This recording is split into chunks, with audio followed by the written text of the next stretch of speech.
সম্মানিত দর্শনার্থী, আপনাদের অবস্থিত জানাচ্ছি এই 100 বছরের পুরানো এই তাজিয়া নিচে আপনারা যা দেখছেন অত্যন্ত সুশৃঙ্খল ভাবে এই নিশানা উঠছে প্রায় 1500 নিশান বহনকারী এই কাশিদের দল, যারা কারবালার প্রান্তরের সেই হর্ষক স্মৃতিকে বুকে ধারণ করে হোসেন আলাইহিস সালামের শহীদের আত্মত্যাগের সেই স্মৃতিকে ধারণ করে তারা আসছে। তারপরে আছে তাজিয়া, তাজিয়ার পরে রয়েছে প্রায় 40টি কাশেদের দল, যারা বিগত 10 দিন চাঁদ রাত্রি থেকে শুরু করে আজকের এই আশুরা পর্যন্ত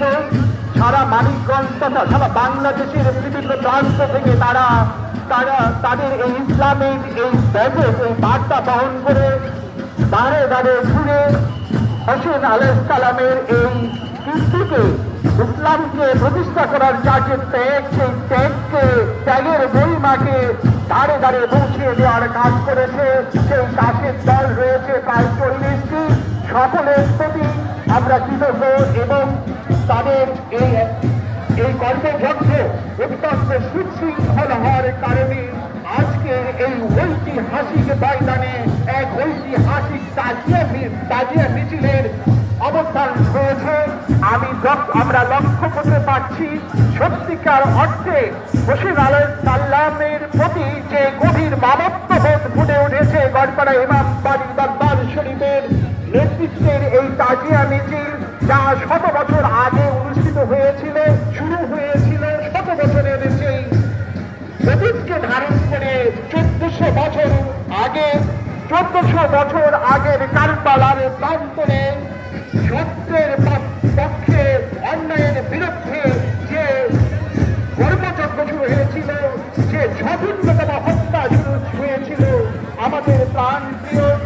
নবী হযরত মুহাম্মদ সাল্লাল্লাহু আলাইহি সাল্লামের দৌহিত্র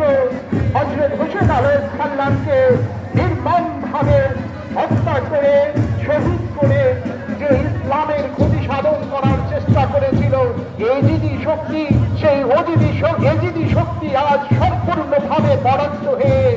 যে এই তার প্রমাণ আজকের ঐতিহাসিক এই সরকারি দেবেন্দ্র কলেজের মাঠের এই ঐতিহাসিক মিছিলের প্রদক্ষণ। হাজারো মানুষের ঢল কানায় কানায় বৈঠক হয়ে পড়েছে ঐতিহাসিক এই